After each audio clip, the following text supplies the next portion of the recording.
Hello बच्चों, कैसे हैं आप सभी। मैं आप सबकी बायोलॉजी मेंटर सृष्टि मैम एक बार फिर से संकल्प के इस ऑफिशियल चैनल पे आप सभी का स्वागत करती हूँ। पिछली बार हम लोग ने अपने एंडोक्राइन सिस्टम में थायराइड और पैराथायराइड हार्मोन की बात कर ली थी। आई होप आप सभी को वो सारी चीजें समझ में आई होंगी। आज मैं आप सभी के लिए लेकर आई हूँ थाइमस ग्लैंड के बारे में। थाइमस ग्लैंड क्या करता है, उसका क्या फंक्शन है हमारे बॉडी में, कहाँ पे पाया जाता है, ये सारी चीजें इस वीडियो में आप सबकी क्लियर होने वाली है। तो चलिए हम स्टार्ट करते हैं। Thymus gland. थाइमस ग्लैंड बच्चों एक बाइलोब स्ट्रक्चर होता है। मींस इसमें टू लोब्स पाए जाते हैं। थाइमस ग्लैंड में टू लोब्स पाए जाते हैं। अगर हम थाइमस ग्लैंड के लोकेशन की बात करें कि ये कहाँ लोकेटेड होता है बच्चों, तो देखो ये हमारा ट्रैकिया रीजन है, फूड पाइप वाला रीजन। यहाँ पे थाइमस ग्लैंड के ऊपर देखो बच्चों, यहाँ जो ग्लैंड था वो हम लोग ने पिछले क्लास में पढ़ा था, थायराइड ग्लैंड। और इसी के जस्ट नीचे देखो, यहाँ वाले पोर्शन पे जो ग्लैंड होता है वो होता है हमारा थाइमस ग्लैंड, जिसके बारे में आज हम लोग डिस्कस करने वाले हैं। तो ये कहाँ लोकेटेड होता है, तो लोकेटेड बिटवीन लंग्स, हमारे लंग्स, दोनों लंग्स के बीचों बीच, behind sternum, on ventral side of outer, यानी हमारा जो हार्ट है उसके वेंट्रल साइड में ये लोकेटेड होता है। कौन सा ग्लैंड, थाइमस ग्लैंड। अगर हम थाइमस ग्लैंड के सिक्रेशन की बात करें कि थाइमस ग्लैंड कौन से हार्मोन का सिक्रेशन करता है, तो thymus gland basically thymosin hormones का सिक्रेशन करता है, जिसका नेचर है एक पेप्टाइड का, मतलब ये भी एक तरह का प्रोटीनेसिस या पेप्टाइड हार्मोन है, थाइमोसिन्स। आगे हम बात करते हैं, तो जो थाइमोसिन है उसका बच्चों बेसिकली क्या क्या फंक्शन है। तो थाइमोसिन का पहला मेजर फंक्शन होता है सेल मेडिएटेड इम्यूनिटी में। हम लोग जानते हैं या आप नहीं भी जानते होंगे तो मैं बता दूं, हमारे बॉडी में जो हमारा इम्यून सिस्टम होता है उसमें बेसिकली दो सेल्स काम करते हैं। एक होते हैं टी सेल्स और दूसरे होते हैं बी सेल्स। जो टी सेल्स होता है बच्चों वो बेसिकली बेसल इम्यूनिटी हमारे बॉडी में सेल मेडिएटेड इम्यूनिटी प्रोवाइड कराता है। यानी कि कहीं ना कहीं जो थाइमोसिन होगा वो करेगा क्या, टी लिम्फोसाइट का डिफरेंशिएशन करेगा, यानी टी लिम्फोसाइट्स के डेवलपमेंट और डिफरेंशिएशन में ये इन्वॉल्व होगा। अगर टी लिम्फोसाइट्स का डिफरेंशिएशन कराएगा तो हम जानते हैं टी सेल्स डिफरेंशिएट होते हैं कौन कौन से सेल्स में, टी हेल्पर सेल्स में, टी किलर सेल्स में, टी मेमोरी सेल्स में। यानी टी सेल्स का डिफरेंशिएशन जो हार्मोन कराएगा वो कौन सा हार्मोन है, थाइमोसिन, जो हमारी थाइमस ग्लैंड से रिलीज होता है। अगर ये टी सेल्स का डिफरेंशिएशन करा रहा है तो हमारी बॉडी में सेल मेडिएटेड इम्यूनिटी को ये प्रोवाइड कराएगा। हम जानते हैं कि टी सेल्स बी सेल्स के साथ मिलके एंटीबॉडी का भी प्रोडक्शन करता है, तो कहीं ना कहीं डायरेक्टली और इनडायरेक्टली टी सेल्स हमारे एंटीबॉडी के प्रोडक्शन में इन्वॉल्व है। लेकिन जो थाइमोसिन है बच्चों वो भी एंटीबॉडी का प्रोडक्शन कराता है।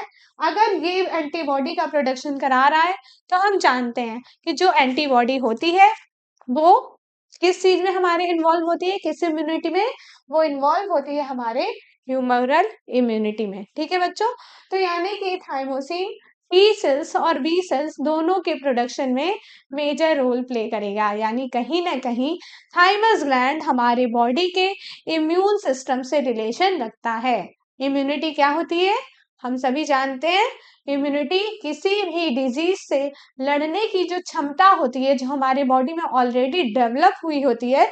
नेचर ने हमें ऐसा बनाया है, भगवान ने हमें ऐसा बनाया है कि हम अपने डिजीज से खुद लड़ने की क्षमता भी रखते हैं। हमारी बॉडी उसको लड़ने की क्षमता रखती है, यानी कहीं ना कहीं हमारे बॉडी में एंटीबॉडीज का प्रोडक्शन होता है।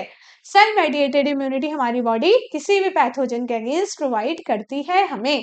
तो ये दोनों क्यों डिफरेंशिएट करना, इनका डेवलपमेंट कराना हमारा थाइमोसिन हार्मोन करता है, जो सिक्रेट होता है थाइमस ग्लैंड से। ठीक है, नोट पॉइंट यहाँ मैं बता दूं कि जो थाइमस ग्लैंड है वो ओल्ड इंडिविजुअल में, जो थाइमस है वो डीजेनरेट हो जाता है। मतलब जैसे जैसे हमारी एज बढ़ेगी तो थाइमस ग्लैंड हमारी बॉडी से डीजनरेट हो जाता है। तो आज से आप सभी अपने बुजुर्गों का अच्छे से ध्यान रखेंगे, ओके? क्योंकि देखो साइंस भी क्या कह रहा है, साइंस भी कह रहा है कि उनमें थाइमस ग्लैंड क्या हो गई है, डीजनरेट हो गई है।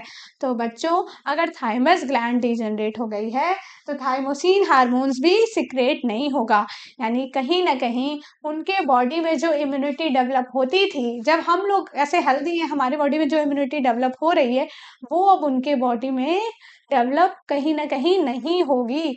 यानी हमको उन्हें एक प्रॉपर केयर देना होगा।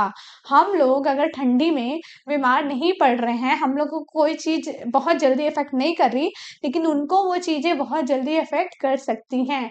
ठीक है? तो जो ओल्ड इंडिविजुअल होते हैं उनमें थाइमस डीजनरेट हो जाता है, यानी कि हम बोल सकते हैं थाइमोसिन का प्रोडक्शन भी लो हो जाएगा। अगर थाइमोसिन का प्रोडक्शन लो हो जाएगा तो उनका जो इम्यून रिस्पॉन्स है बच्चों वो भी वीक हो जाएगा, उनकी इम्यूनिटी भी लो हो जाएगी। हम आगे बात करते हैं एड्रिनल ग्लैंड की। तो एड्रिनल ग्लैंड का हम अगर लोकेशन देखें तो एड्रिनल ग्लैंड का लोकेशन कहाँ है बच्चों? देखो एड्रिनल ग्लैंड, ये जो किडनी है इसके जस्ट ऊपर ऐसे छोटा सा एड्रिनल ग्लैंड पाया जाता है। एड्रिनल ग्लैंड की हम बात करें कि एड्रिनल ग्लैंड्स के कितने पार्ट्स होते हैं, तो एड्रिनल ग्लैंड्स में दो पार्ट्स होते हैं बच्चों, एड्रिनल कॉर्टेक्स और एड्रिनल मेडुला।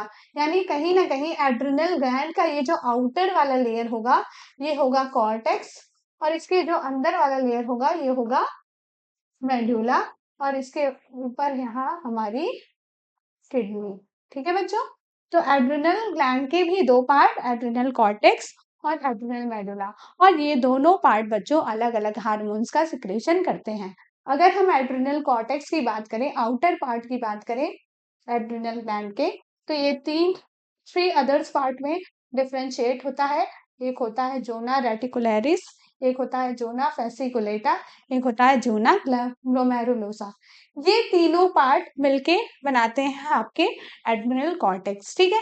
एड्रिनल कॉर्टेक्स की बात करें कि ये कौन से हार्मोन्स को सिक्रेट करता है बच्चों, तो ये कॉर्टिसोल या कॉर्टिकोस्टेरॉइड्स हार्मोन को, कॉर्टिकॉइड्स हार्मोन्स को सिक्रेट करता है। सॉरी, कॉर्टिसोल नहीं, कॉर्टिकॉइड्स हार्मोन्स को ये सिक्रेट करता है, जिसमें कॉर्टिसोल इस कॉर्टिकॉइड हार्मोन्स का एक पार्ट है। जैसे हम अगर कॉर्टिकॉइड्स की बात करें तो कॉर्टिकॉइड्स में तीन बेसिकली हार्मोन्स देखो बच्चों आएंगे, तीन बेसिकली हार्मोन। पहला है ग्लूकोकॉर्टिकॉइड। ठीक है? कॉर्टिकॉइड्स में पहला हार्मोन ग्लूकोकॉर्टिकॉइड, जिसको हम कॉर्टिसोल्स कहते हैं। कॉर्टिकॉइड्स में दूसरा हार्मोन्स मिनरेलोकॉर्टिकॉइड्स, दूसरा हार्मोन बच्चों मिनरेलोकॉर्टिकॉइड, जिसको हम एल्डोस्टेरोन कहते हैं। क्या कहते हैं जिसको हम? एल्डोस्टेरोन। कॉर्टिकॉइड्स में तीसरा हार्मोन एंड्रोजेनिक कॉर्टिकॉइड्स, तीसरा और लास्ट हार्मोन एंड्रोजेनिक कॉर्टिकॉइड्स। तो हम तीनों हार्मोन्स की एक एक करके बात करते हैं। तो पहला हार्मोन ग्लूकोकॉर्टिकॉइड्स। ग्लूकोकॉर्टिकॉइड बच्चों करेगा क्या? तो ग्लूकोकॉर्टिकॉइड कार्बोहाइड्रेट मेटाबॉलिज्म कराएगा। मतलब हमारे बॉडी में कार्बोहाइड्रेट से रिलेटेड जितनी भी मेटाबॉलिज्म है, कार्बोहाइड्रेट के मेटाबॉलिज्म में पार्टिसिपेट करेगा। कौन सा हार्मोन? ग्लूकोकॉर्टिकॉइड। दूसरा फंक्शन ग्लूकोकॉर्टिकॉइड का हम देखें बच्चों, तो दूसरा फंक्शन होता है ग्लूकोजेनेसिस कराना। ठीक है?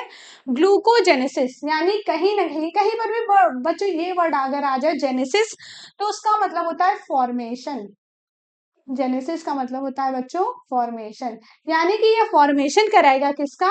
ग्लूकोज का। फॉर्मेशन कराएगा ये ग्लूकोज का। तो ग्लूकोजेनेसिस क्या कराएगा? Formation of glucose. नेक्स्ट क्या कराएगा ग्लूकोकॉर्टिकॉइड? लाइपोलिसिस कराएगा। लाइपोलिसिस और प्रोटियोलिसिस। लिसिस वर्ड बच्चों जहां पर भी आ रहा है, लिसिस, लिसिस का मतलब होता है ब्रेक डाउन। लिसिस मतलब होता है ब्रेक डाउन, यानी ये लाइपो किस चीज का? लिपिड का ब्रेक डाउन कराएगा। किस चीज का बच्चों? लिपिड का ब्रेक डाउन। ठीक इसी तरह अगर हम बात करें प्रोटियोलिसिस की, तो ये किस चीज का ब्रेक डाउन कराएगा? प्रोटीन का। ये किस चीज का ब्रेक डाउन कराएगा बच्चों? प्रोटीन का। नेक्स्ट हम ग्लूकोकॉर्टिकॉइड्स के फंक्शंस की बात करें, तो it inhibit cellular uptake and neutralisation of amino acids, यानी ये सेलुलर अपटेक को इनहिबिट करता है। वहीं एमिनो एसिड्स के यूटिलाइजेशन को बढ़ाता है, यानी एमिनो एसिड्स कहाँ कहाँ यूटिलाइज होगा उसके उसको ये बढ़ाता है, ठीक है। नेक्स्ट हम ग्लूकोकॉर्टिकॉइड्स के फंक्शंस की बात करें तो इट मेंटेन कार्डियोवैस्कुलर फंक्शंस, जितने हमारे हार्ट से रिलेटेड जो भी फंक्शंस होते हैं उसको ये मेंटेन करके रखता है, कौन, हमारा ग्लूकोकॉर्टिकॉइड्स। नेक्स्ट क्या करता है, ये किडनी के फंक्शंस को भी मेंटेन करके रखता है, यानी कि ये कहीं ना कहीं किडनी के भी फंक्शन को हमारे मेंटेन करके रखता है। नेक्स्ट इसके फंक्शंस की बात करें तो ये आरबीसी प्रोडक्शन कराता है, यानी रेड ब्लड सेल्स का प्रोडक्शन कराएगा हमारे बॉडी में। Next as a anti inflammatory reaction, act as a anti inflammatory reaction, हमारी बॉडी में जितने भी एंटी इंफ्लामेटरी रिएक्शंस होंगे, मतलब हमारी बॉडी में कोई इन्फ्लेमेशन हुई, ठीक है, कोई भी ऐसा पैथोजन इंटर किया, उसके अगेंस्ट जो एंटी इंफ्लामेटरी रिएक्शंस होंगे, ठीक है, इन्फ्लामेशन रिएक्शंस नहीं, एंटी इंफ्लामेटरी, इन्फ्लेमेशंस को रोकने वाले रिएक्शंस को ये कराएगा, कौन सा हार्मोन, ग्लूकोकॉर्टिकॉइड्स हार्मोन। नेक्स्ट क्या करेगा, इट सप्रेस इम्यून रिस्पॉन्स, हमारे बॉडी में जो इम्यून रिस्पॉन्स होगा उसको सप्रेस करके रखेगा ग्लूकोकॉर्टिकॉइड्स। नेक्स्ट हम बात करते हैं मिनरेलोकॉर्टिकॉइड्स की। नेक्स्ट है बच्चों मिनरेलोकॉर्टिकॉइड्स। मिनरेलोकॉर्टिकॉइड्स करेगा क्या, it helps in water and electrolyte balance, हमारे बॉडी में वाटर और इलेक्ट्रोलाइट्स का बैलेंस करके रखेगा, क्यों, क्योंकि देखो इसका नाम ही है मिनरल्स, मिनरेलोकॉर्टिकॉइड्स, यानी ये ऐसे कॉर्टिकॉइड्स हैं जो हमारे मिनरल्स को, हमारे बॉडी में जो भी मिनरल्स पाए जा रहे हैं उनको मेंटेन करेंगे, तो वाटर या इलेक्ट्रोलाइट्स को ये मेंटेन करके रखेंगे। नेक्स्ट क्या करेगा, ये हमारी बॉडी में ऑस्मोटिक प्रेशर्स और ब्लड प्रेशर ये दोनों को भी मेंटेन करके रखेगा, ठीक। नेक्स्ट अगर हम मिनरेलोकॉर्टिकॉइड्स में बात करें बेसिकली एल्डोस्टेरॉन्स की, तो aldosterone stimulate reabsorption of sodium and water, जैसा कि हमने वहां बोला, सोडियम यानी इलेक्ट्रोलाइट्स और वाटर यानी वाटर, वाटर और इलेक्ट्रोलाइट बैलेंस करने में हेल्प करेगा फ्रॉम रीनल टिप्यूल्स, यानी हमारे किडनी से वाटर और इलेक्ट्रोलाइट्स को मेंटेन करने का काम कौन करेगा, aldosterone. Next excretion of potassium and phosphate ion, यानी हमारे एक्सक्रीशन के थ्रू, हमारे यूरिन के थ्रू पोटेशियम और फॉस्फेट आयन को एक्सक्रीट कराने में हेल्प करेगा हमारा एल्डोस्टेरॉन, एल्डोस्टेरॉन हार्मोन। नेक्स्ट हम बात करें एंड्रोजेनिक कॉर्टिकॉइड्स की, तो एंड्रोजेनिक कॉर्टिकॉइड्स क्या करता है, growth of axial pubic and facial hair, मतलब आफ्टर प्यूबर्टी जो मेल्स में बियर्ड आती हैं, ओके, ये सब हमारे बाल्स, हमारे हेयर्स, हमारे फेशियल हेयर्स, हमारे स्किन के हेयर्स, ठीक है, हमारे प्यूबिक हेयर्स, ठीक है, ये सारे हेयर्स को की ग्रोथ को मेंटेन कौन करता है, एंड्रोजेनिक कॉर्टिकॉइड्स। नेक्स्ट हम बात करें कि अगर एड्रिनल कॉर्टेक्स के हार्मोन्स की डेफिशिएंसी हो गई या कॉर्टिकॉइड्स की हमारे बॉडी में डेफिशिएंसी हो गई, तो होगा क्या बच्चों, अगर कॉर्टिकॉइड्स के हमारे बॉडी में डेफिशिएंसी हो गई तो दे अफेक्ट कार्बोहाइड्रेट मेटाबॉलिज्म, हमने अभी बोला कि ये कार्बोहाइड्रेट मेटाबॉलिज्म में मेजर रोल प्ले करता है, ये ग्लूकोज का फॉर्मेशन करता है, ये लिपिड और प्रोटीन की लिसिस कराता है, ठीक है, लाइपोलिसिस कराता है, प्रोटीओलिसिस। तो अब बच्चों दिमाग लगाओ, अगर ये सब ये कराता है तो क्या अगर इसकी डेफिशिएंसी हो गई तो क्या ये सब ये करा पाएगा, क्या ये कार्बोहाइड्रेट का मेटाबॉलिज्म करा पाएगा, नहीं। क्या ये लिपिड को ब्रेक कर पाएगा, लाइपोलिसिस करा पाएगा, नहीं। क्या ये प्रोटीओलिसिस करा पाएगा, नहीं। तो ये सारे फंक्शंस इनहिबिट हो जाएंगे, रुक जाएंगे अगर हमारी बॉडी में कॉर्टिकॉइड्स की डेफिशिएंसी हो गई तो।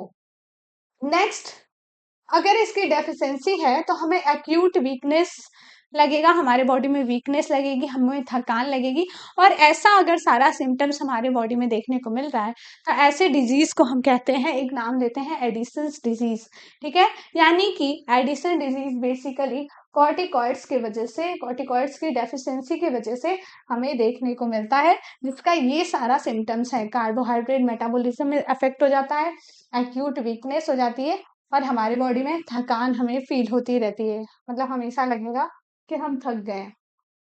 नेक्स्ट हम बात करेंगे एड्रिनल मेडुला की। अभी तक हम बात किए थे बच्चों एड्रिनल कॉर्टेक्स की, अब हम बात करेंगे एड्रिनल ग्लैंड के अंदर वाले पोर्शंस की, जिसको हम एड्रिनल मेडुला नाम दिए थे। उस वो कौन से हार्मोन को सिक्रेट करता है, तो वो सिक्रेट करता है कैटेकोलामाइन हार्मोन्स को। और ये हार्मोन्स बेसिकली 2 टाइप्स के होते हैं, एक होते हैं एड्रिनलिन, दूसरे होते हैं नॉन एड्रिनलिन। ठीक है, एड्रिनलिन को हम एक और नाम देते हैं एपिनेफ्रिन। एड्रिनलिन को बच्चों हम एक और नाम देते हैं एपिडेफ्रिन। नॉन एड्रिनलिन को हम नाम एक और, अगर इसे एपिनेफ्रिन कह रहे हैं तो इसे हम नॉन एपिनेफ्रिन कहेंगे। ठीक, ये जो एड्रिनल मेडुला से सिक्रेट हो रहे हैं कैटेकोलामाइन, इसी को हम इमरजेंसी हार्मोन भी कहते हैं। यानी हमारी बॉडी अगर कोई इमरजेंसी से फेस कर रही है, इमरजेंसी कंडीशन में फेस कर रही है, तो ये हार्मोन सिक्रेट होगा। जैसे कि इसे हम एक और नाम देते हैं 3F hormone, like, fright, fight और फ्लाइट। मतलब अगर हमें कहीं डर गए हम, ठीक है, हम कोई चीज से डर गए, तो भी ये हमारे बॉडी में सिक्रेट होगा। अगर हम कहीं फ्लाइट पे हैं, ठीक है, कहीं जहाज में उड़ रहे हैं, उसमें हमें कोई डर लग रहा है, जब प्लेन लैंड कर रही है या जब प्लेन उड़ रही है, ठीक है, उड़ने वाली है, तब हमें कोई डर लग रहा है, तो भी ये वाला हार्मोन सिक्रेट होगा। और जब हम किसी से लड़ाई कर रहे हैं, ओके, लड़ाई झगड़ा छोटे बच्चे बहुत करते रहते हैं, आप लोग भी करते रहोगे, 12th वाले भी करते हैं। तो जब हम लड़ाई कर रहे हैं, उस कंडीशन में भी ये हार्मोन सिक्रेट होता है हमारी बॉडी में। अब ये 3F हार्मोन्स का हमारी बॉडी में फंक्शन क्या है, तो उसको हम देख लें। ये हमारे रेस्पिरेटरी रेट को कंट्रोल करके रखता है। बेसिकली आप देखते हैं, जब हमें डर लगता है तो हमारा रेस्पिरेशन रेट बढ़ जाता है, ठीक है, हम डर जाते हैं जब, तो ये इस चीज को मेंटेन करेगा। दूसरा, दे इंक्रीज अलर्टनेस, मतलब हम कोई चीज से डरे हुए हैं तो हमें ये अलर्ट करेगा कि नहीं, हमें किस चीज से क्यों डर लग रहा है, ठीक है, उस कंडीशन में हमें अलर्टनेस, हमारे अंदर अलर्टनेस को इंक्रीज करेगा। नेक्स्ट क्या करेगा, प्यूपिलरी डायलेशन, हमारे प्यूपल को, हमारे आई में जो प्यूपल पाई जाती है उसको डायलेट करेगा under fear condition. Next, rising of hairs, इसको हम कहते हैं पाइलो एक्सप्रेशन, यानी हमारे रोए खड़े हो जाते हैं ना, हम जब डरते हैं तो हमारे जो बॉडी के स्किन के हेयर्स हैं उन वो खड़े हो जाते हैं, ठीक है, तो वो राइजिंग ऑफ हेयर्स वो कराएगा। स्वेटिंग कराएगा, डर के कंडीशन में हमें जो पसीने आते हैं, स्वेटिंग कराएगा। हमारा हार्ट बीट इंक्रीज करा देगा, हमारा हार्ट कॉन्ट्रैक्ट कराएगा। ये सारे सिम्टम्स जनरेट करेगा, ठीक है, ये सारे फंक्शंस जनरेट करेगा कौन, 3F हार्मोन्स। नेक्स्ट हम बात करें तो और क्या करेगा, दे स्टिमुलेट ब्रेकडाउन ऑफ ग्लाइकोजन, ठीक है, ये ग्लाइकोजन के ब्रेकडाउन को बढ़ाएगा। अगर ग्लाइकोजन के ब्रेकडाउन को बढ़ाएगा बच्चों, तो किसके फॉर्मेशन को बढ़ा रहा है, ग्लूकोज के फॉर्मेशन को बढ़ा रहा है। यानी ग्लाइकोजन, आपको पता है ग्लाइकोजन अगर ब्रेक होगा, ग्लाइकोजन अगर ब्रेक होगा तो ग्लूकोज बनाएगा। तो अगर ग्लाइकोजन ब्रेक होके ग्लूकोज बना रहा है, तो हमारे बॉडी में ग्लूकोज का कंसंट्रेशन, या हमारे ब्लड में ग्लूकोज का कंसंट्रेशन क्या होगा, बढ़ जाएगा। नेक्स्ट क्या करेगा, break down of lipid and protein, जो हम पहले ही बता चुके हैं, लाइपोलिसिस और प्रोटियोलिसिस कराता है।